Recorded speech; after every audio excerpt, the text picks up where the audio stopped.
ખેડૂત મિત્રો ઘણા બધા કેસ એવા હોય છે કે જેની અંદર રૂબરૂ મળવું પડે.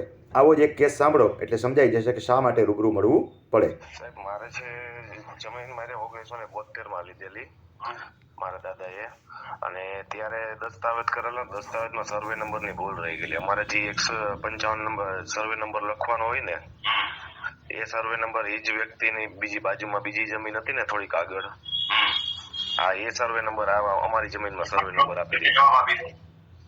જો હમણાં તાજેતરનો પ્રશ્ન હોય, 2-5 વર્ષનો, અને વ્યક્તિ હયાત હોય, જમીનમાં કઈ ફેરફાર ન થયા હોય તો તમે સુધારા દસ્તાવેજ કરીને કરી શકો. એટલે કેટલા વર્ષ પહેલાનો કેસ છે? 55 વર્ષ.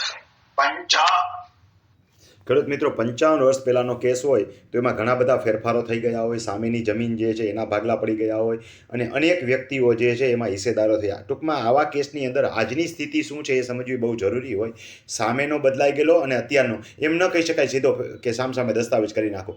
આવી કોઈ પણ પરિસ્થિતિ હોય, જેમ કે તમારે કોઈ કેસ ચાલુ હોય, કોઈ વ્યક્તિ સાથે ડિસ્પ્યુટેડ મેટર હોય અને એની અપીલ થયેલી હોય, કોઈ રિવિઝન ચાલુ હોય, કોઈમાં વિલંબ માફીની અરજી કરવાની હોય, કોઈ વારસાઈ ગૂંચવાડાવાળા પ્રશ્નો હોય, કોઈ આંબાને લગતા પ્રશ્નો હોય, કોઈ જમીન જે છે એની હિસ્સેદારી દબાતી હોય, અરે માનો કે માત્ર શેઢાપાળાનો પ્રશ્ન છે અને કેસ ચાલુ છે તો અપીલ જે છે એ જોવી પડે, કેસની રજૂઆતો તપાસેલી જોવી પડે. અરે માનો કે ખાલી રસ્તાનો પ્રશ્ન છે અને અરજી થઈ ગઈ છે, કેસ ચાલુ છે, કેસનો ચુકાદો આવી ગયો છે, પાછી અપીલ કરવી છે, તો આમાં સીધો ફોનમાં જવાબ આપી શકાય નહીં, કારણ કે એ માટે કેસ પેપર તપાસવા પડે. ટૂંકમાં કહેવાનો મતલબ એ છે કે જે જમીનની અંદર જાજા કેસ પેપર લાગુ પડતા હોય, માનો કે સંપાદિત થયેલી જમીનનો પ્રશ્ન હોય, રસ્તાનો પ્રશ્ન હોય, શેઢાપાળાના પ્રશ્નો હોય અને એમાં કેસ થઈ ગયેલા હોય તો આમાં કેસ પેપર તપાસ્યા વગર જવાબ આપી શકાય નહીં. આના માટે કોઈ સારા રેવન્યુના એડવોકેટને મળવું અથવા મને રૂબરૂ મળવા આવવું હોય તો વોટ્સએપમાં થઈ અને લખવું, અને હું પણ એને લખતો હોઉં છું કે તમારે રૂબરૂ મળવા પાત્ર કેસ થાય છે. ટૂંકમાં દરેક વ્યક્તિએ રૂબરૂ મળવા આવવાની જરૂર નથી. જેને લાંબા કેસ હોય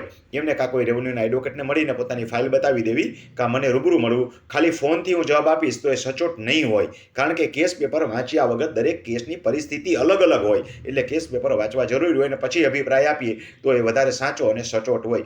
તો આવા સંજોગોની અંદર માત્ર આવા સંજોગોની અંદર રૂબરૂ મળવાનું હોય છે. બાકીના પ્રશ્નોના જવાબ હું ફોનમાં સીધા આપી દેતો હોઉં છું. ખૂબ ખૂબ આભાર, ધન્યવાદ. આશા રાખું કે આપ મારી કહેવાનો ભાવાર્થ સારી રીતે સમજી ગયા હશો. ન સમજાણો હોય તો બીજી વખત ફોન સાંભળી લેવો.